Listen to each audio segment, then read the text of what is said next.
Everybody, what's up and welcome back to CCLP4. We are on level 81, Estranged for a Season, by Eric Schmidt. And for once, I'm realizing, and I just realized my volume's not on, there you go. For once, this is not a level that I've previously LP'd in its original custom set, so that's pretty cool. Okay, it's not the first time that's happened, but it seriously felt like I've LP'd a lot of these levels before. So, it looks like we've got a pretty simple setup here. Just collect some items here in this watery area. Get a couple of yellow keys. Should help us get past that area on the right that we saw at the start.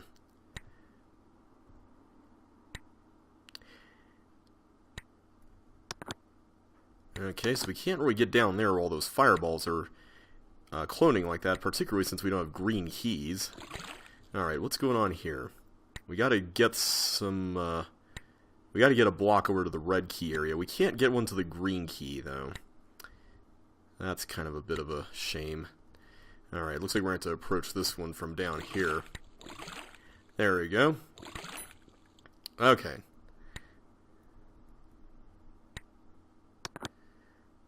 Okay, so now we can see what's cloning all those fireballs. And if we can offset the cloning, then we can at least hopefully slip on through. There we go. This red button should not be pressed. Okay, so if I go through that dirt, then I'm toast. Alright, so we got a teeth here. Get a yellow key. And that allows us to go down here. It kind of reminds me of Eric's Paramecia level from CCLP2. This ice section here. Okay. So now we can get the teeth over here so we can actually get through that.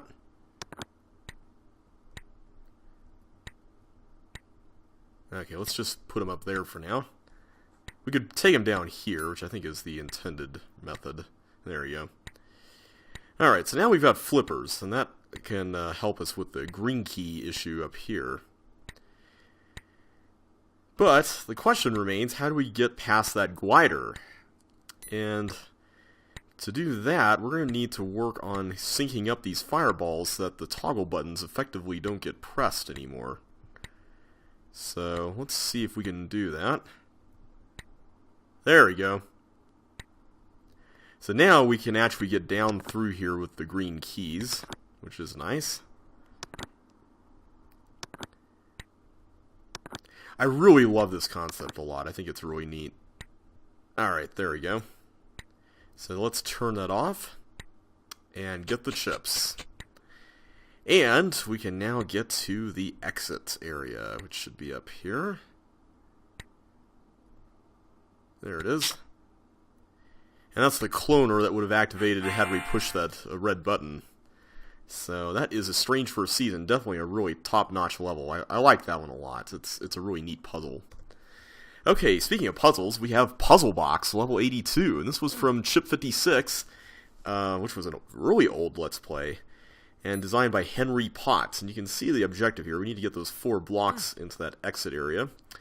So we can already see here there's green doors, so I think what we need to work on is getting to a green key, because the green key will enable us to get multiple keys without exerting or spending any. So it looks like it's in the corner there. So let's start off by getting a blue key first. Let's see here. Let's do this. We're going to need to open those up anyway, so that shouldn't hurt. Alright, so now we can go through here. I'm going to go and trade for that because I know that we can... Oh, I could have used the green key to do that. Oh well. There are extra keys in this level, so hopefully we're not cooking anything. I think you did have to open that if we were to take the block down here, though, so... Alright, I'm going to just go ahead and shove them all this way. Okay. So we can get a red key and a blue key. And we're going to need to trade for a yellow key at some point. Let's go check out what's over here. I can open that up without any problem. Now I get a yellow. Okay. Why don't we work with this for now? And let's do that. Okay.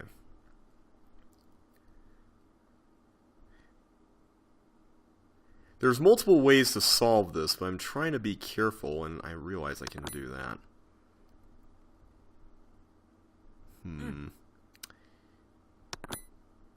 Let's push you there. There we go. And we're going to need to open up this blue door and that yellow door. Okay. So now we just have the block in the upper left to grab.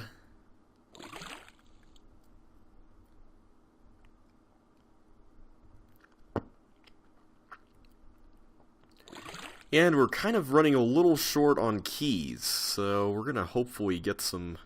Yeah, here we go. We can get some additional stuff here.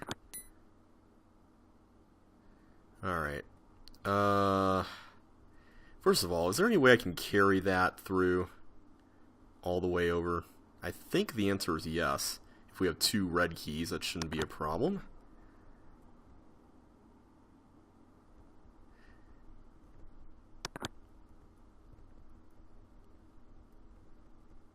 There we are.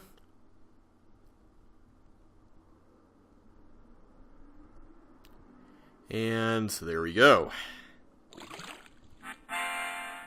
That's one solution to the level. There are other solutions. For example, the one I use in the bold route actually approaches the exit from a different side. So at least there's multiple ways to solve it. But at the same time, the level feels like it's got some strictness to it. And I do like the balance there. So very well done as a design. Just incredible level. Alright, Frozen Over. This is a Josh Lee level from Josh L4. There are multiple ways to collect some chips. Exit is located in the northeast corner. There's nothing under any block. Alright, this level, I was blown away by this when I LP'd the set, and I remember that this was a really neat idea. But basically, it's a navigation challenge with blocks, which manages to use up some of the ideas from some of the levels that involve clusters of blocks, like City Block is one of the big ones that comes to mind. But instead of just pushing the blocks around, you actually have this ice element that makes navigation a lot more interesting. And I just love the way this plays out. I think it's really neat. Do I want to go down there? No. Okay, I don't want to do that. I can do this, though. There we go. That's how you do that.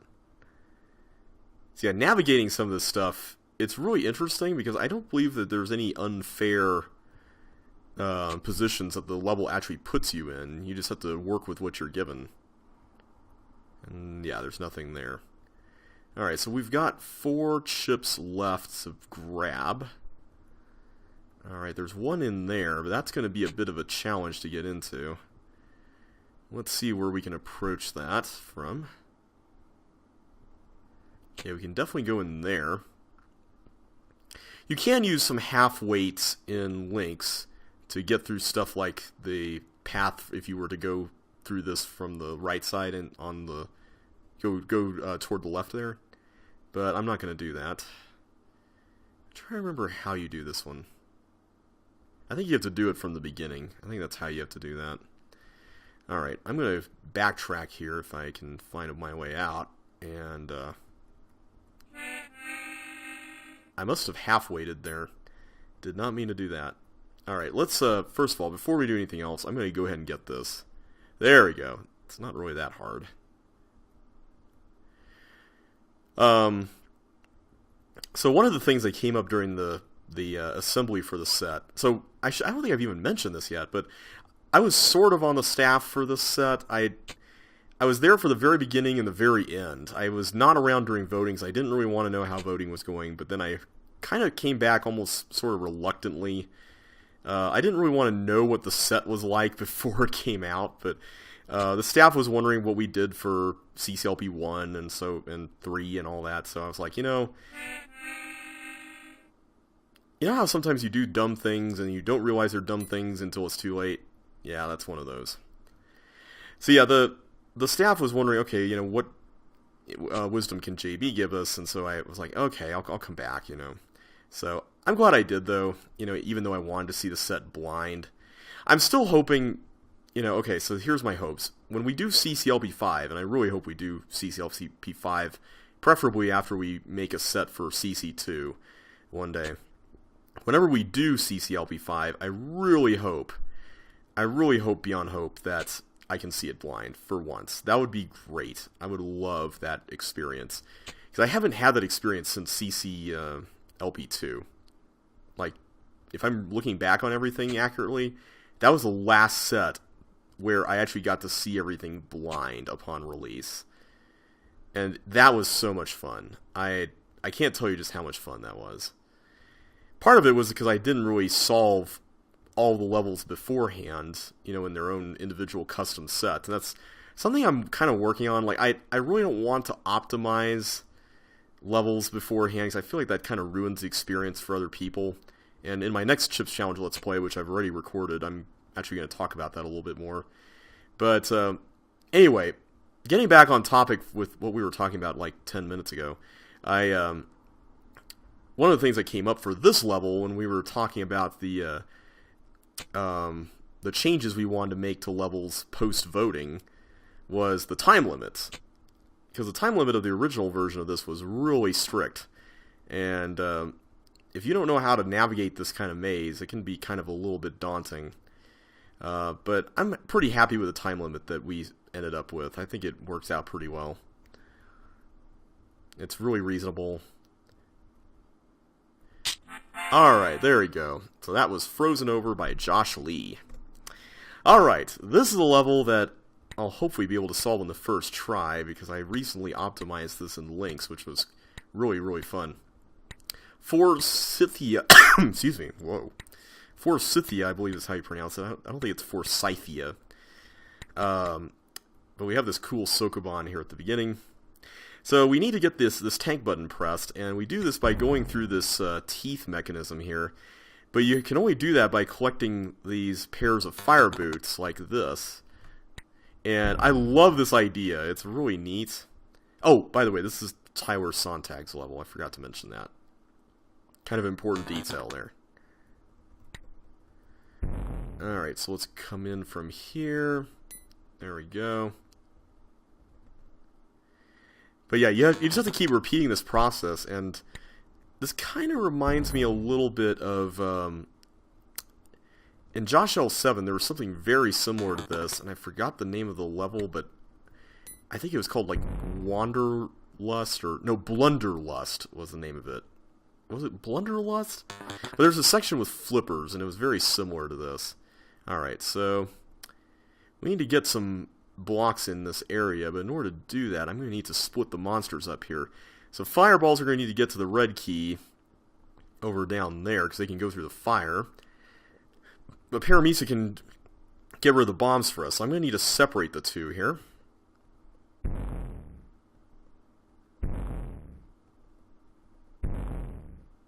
There we go. So that should be all of them. And now I can get that, and we can officially let all the Paramisia go. Yeah, I remember Blunderlust had that that section, that flipper section, and I wonder if that was inspired by this level. Alright. Thankfully I remember most of my optimizing tricks for this.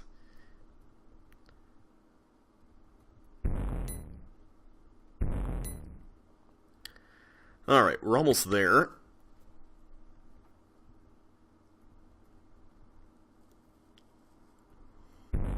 Okay, so we got 3 yellow keys, and turns out we need to use them over here. So this is interesting. You can let 3 of the fireballs go into there. And then you can just wait here for the other 3 to do that. Originally, the level did not have that recessed wall, which meant that you had to really book it if you were going to make it and beat those fireballs. There's nothing below us in that area down below. It's just a dead end. Not even a hint. At least I don't think there's a hint.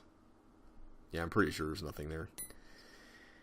And finally we end off with a little 1-block Sokoban here. There we are. I like this level because it really makes good use of recessed walls, which is something I know Tyler loves doing. And it uses them in some really interesting ways, mainly that center section with the fireballs. Alright, moving on to one of my favorite levels in the set, Nectar Meadow. This is a Josh level from Josh L6. And this level is amazing. Basically, for lack of a better way of putting it, you got like a whole bunch of stuff here, and it's all encased in this set of walls that are made up of these sockets and green doors. And I just love it. I just think it's really neat. So the level itself was based on on that palette competition that Jeffrey ran on CC Zone, and well, something blew up there. And the palette, this was one of the tougher ones to use. You had to use green locks, sockets, and then things like blocks, bombs, ice, and there's a few monsters like teeth and blobs, I think, were the two that come to mind. And hints. You can use hints and thieves. But, wait. That was dumb. Let's not do that again. I'm just having so much fun talking about all this stuff that I just keep losing track of what I'm doing. Alright, so I think what we need to do is avoid getting the... Do we have to avoid getting the suction boots? No, wait. No, we can't. We have to go through here. We get suction boots down there. I forgot. Did I get them and I just got rid of them through the thief? I can't even remember now. Okay. I just think one of the things that's really neat about this is just the way everything interlocks. Like, you guys know how much of a sucker I am for these levels in which... Wait, did I even push all the blocks? No, I did, because I remember going in and seeing the teeth there. Huh, I'm trying to remember what I did wrong, aside from going into the fourth slide. Maybe I did get the suction boots and then I just stepped in there. I'm sure I can find it when I watch the video afterwards. Maybe I just missed it because it was green and it blended into the doors. Yeah, I think I did, because I don't remember I don't remember walking across it. I think I slid across it. Alright, so as it turns out, this bomb that was previously here is now gone. There was a teeth that was trapped over here, where that chip is. Alright, this is kind of looking a lot like Thief, You've Taken All That Was Me from CCLP4. So we're going to need to push some blocks up here and clog that up. Originally this was actually busted. You could use the headbanger glitch to make this a little shorter, but Josh required that a block actually make it across, so that bust was sadly short-lived, but I'm glad it got fixed, though. Alright, so we've got one more one more skate pair here, which we'll need for the trip over here. There we go. And now we can blow all these up. And now we can turn this area into a little mazy thing. And I love that. Just the way it all interlocks. It's so cool. Okay, so now we've got a Sokoban up here. Okay, this looks simple enough. Okay, there we go. One thing that I'm really inspired to do is to try to build some levels with original Sokoban material, because I haven't really done that very well. Like, much like Josh, I've tended to lift Sokobans, and Tyler especially, I've tended to lift Sokobans from other source material, and I think in certain doses that's fine. It's just, this is Chip's challenge, and there's more to this set more to this game than just plain old blocks onto buttons, or blocks filling up water, or, hazards or whatever. So I really want to build some Sokobans that take advantage of the different elements that CC has to offer.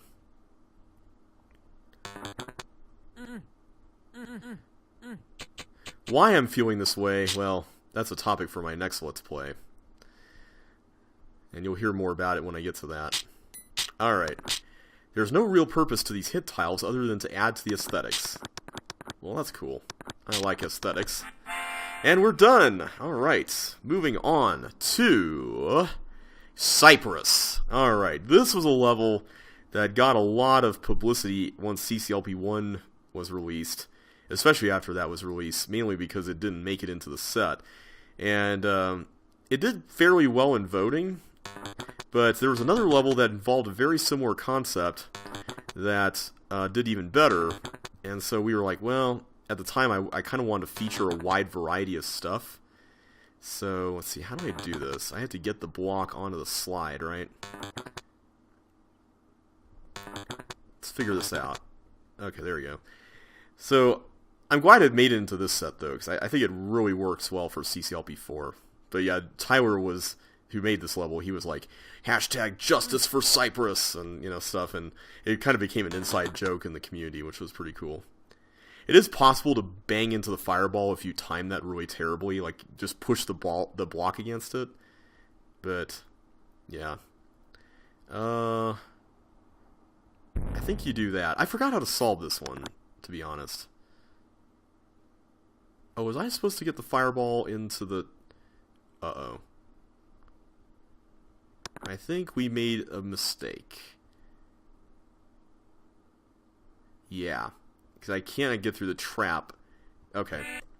Let's start that over again. This time with a little less fail.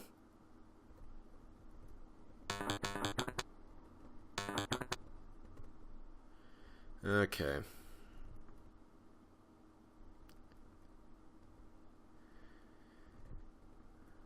Let's try to be a little more deliberate about what we're doing here.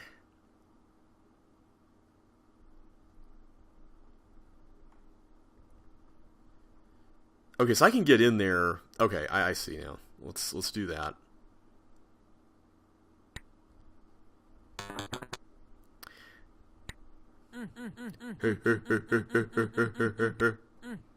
Okay.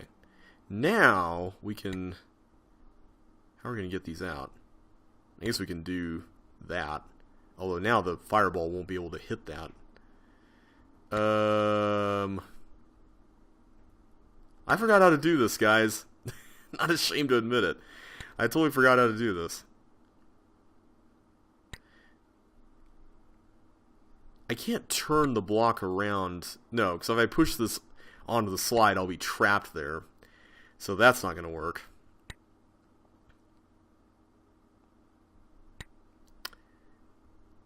Yeah, what am I missing? I know I need to get a block onto that bomb. Don't tell me I messed this up again.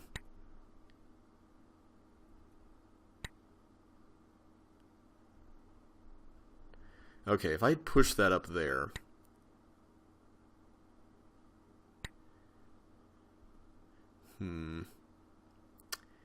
The problem is if I push this block here, then the fireball is just going to be trapped in that cycle, and that's not good.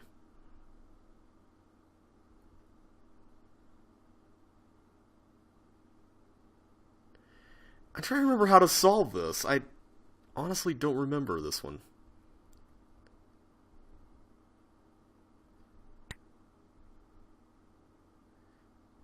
Oh my.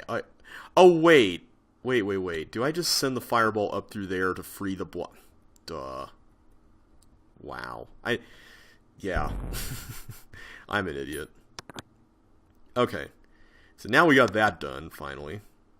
And I can actually retrieve this block now by doing what I was trying to do earlier, but I was a little premature about it.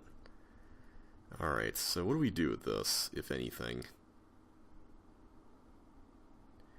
Let's go check out what we got up here. I think we're going to need to take it in there. Because right now I cannot actually get through that. I'm going to have to push a block in there. Please do not leave your blocks unattended while touring the island. Well, it's a little late for that. Oh wait, I think I was actually supposed to push this. There we go.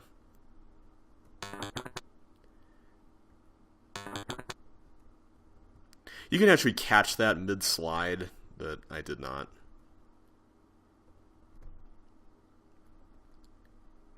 Okay, there we go. Okay, I don't think we need to press the toggles, but now we got flippers, which is good. We can go over here. And we can get the flippers stolen from us. Okay, well we need fire boots to get to the exit on the left side. This kind of reminds me a little bit of Joshua Bones' Thieves and Teleports from CCLP4, this section here. Which I think actually inspired this, if I'm not mistaken. Like, if I'm remembering correctly, I want to say that that was the inspiration for that section. Alright, let's go slip through the ice slide, and there it is. I appreciate the fact that even though the island feels like it's got all these crevices and stuff on the edges, you can't really get out, which is kind of cool. Alright, should I keep going at this point? Let's see, I think I'll do one more. And the walls kept tumbling down. Okay, I know that that's Joshua Fit the Battle and not the actual song that this was named after, but every time I see this level title, I always think of that. Alright, so we're going to need keys, and it looks like we got some over there. So this is an interesting level. This was made by Andrew Menzies, and it was in the other 100 tiles, which I Let's Played. And the whole premise of this was fascinating. Let me just make sure I remember how to do this. Yeah, I believe you do this bottom one, and then you do that. There we go. You have to go into these rooms, and you can do them in a non-linear order. And you have to do so without keys, and you get all these keys, and you have to use them up. But you have to know exactly how to use them up. There's different areas and ways you can do this, and I don't know, it's really interesting. So I think the way you do this one is down here.